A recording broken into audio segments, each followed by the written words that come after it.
Today we're going to read Robert Munch's Smelly Socks, illustrated by Michael Marchenko. This book is also very well loved. See, it's coming apart. That's how much we've read it. To Tina Fabian, Hay River Dean Reserve, Katladich First Nation. When Tina wanted new socks, her mom took her to the only store in town. "This store only has black socks," said Tina. "Can we please go across the river and get some really good socks?" "We can't drive right across the river because there's no bridge here," said Tina's mom. "You know it's a long, long, long way to the only bridge, and besides, we don't have a car."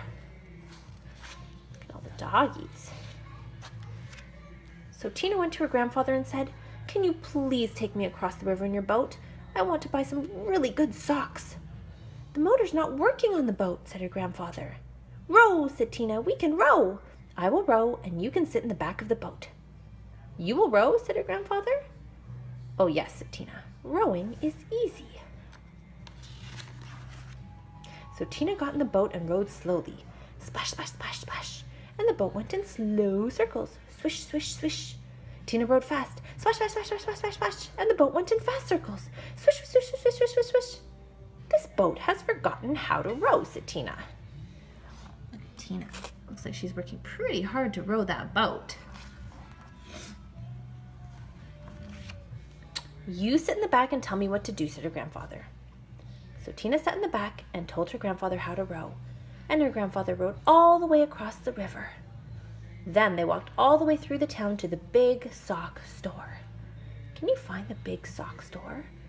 Where could it be? It's over here in the corner with the big sock on it. This little guy looks like he's relaxing. At the store, Tina tried on socks that were too big, socks that were too little, socks that were too blue, and socks that were too pink. Tina tried on millions and millions of socks. Finally, she found a perfect pair of red, yellow, and green socks. Then, since it was almost time for dinner, Tina and her grandfather ran back to the boat, and this time the boat sort of remembered how to row. Tina rowed round and round and round and still got to the other side. Look at that big pile of socks. Look, there's even a little boy in that pile of socks. When Tina got back, Tina ran home and yelled, "Socks, socks, wonderful socks. These are the best socks I have ever seen in my life. Grandpa rowed me all the way across the river to get these socks, and I'm never going to take them off." "Never?" said Tina's mother. "Never," said Tina. "Uh-oh," said Tina's mother.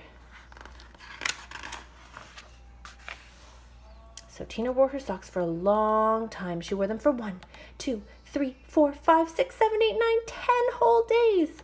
Her mother said, "Tina, I know you love these socks. Just let me wash them really quick. They will start to smell if you don't get them washed." "Socks, socks, wonderful socks," said Tina. "I'm never, never, never going to take them off." After Tina wore her socks for 10 more days, the kids at school said, "Tina, what a smell. Change your socks." "Socks, wonderful socks," said Tina. "I am never, never, never, never, never, never, never, never, never, never going to take them off." Oh, looks like her socks are getting really stinky. Look at this poor boy. He can't even breathe through his nose.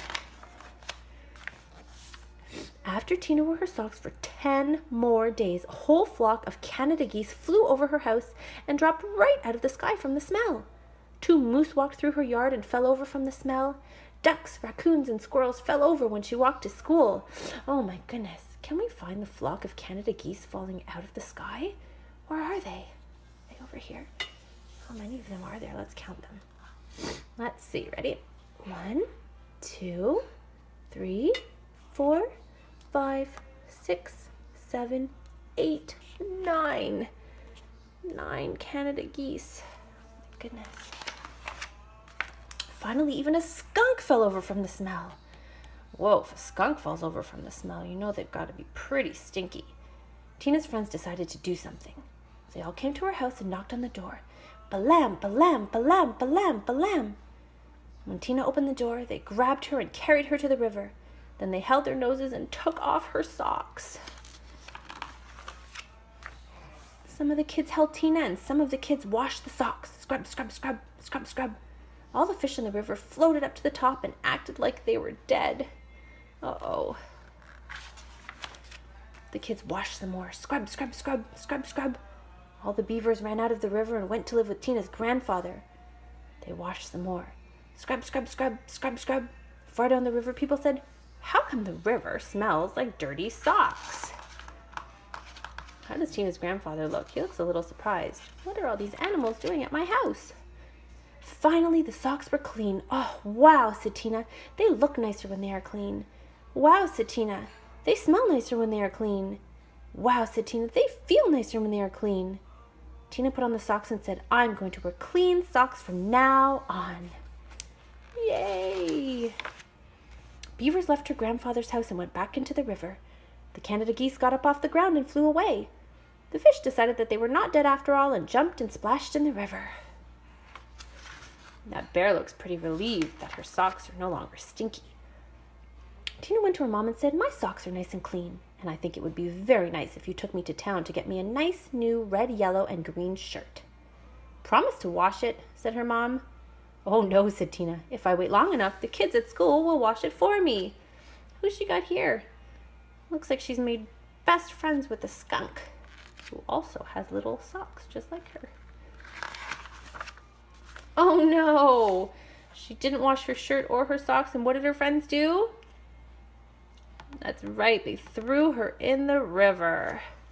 And that's the end of Robert Munch's Smelly Socks. Thanks for reading along.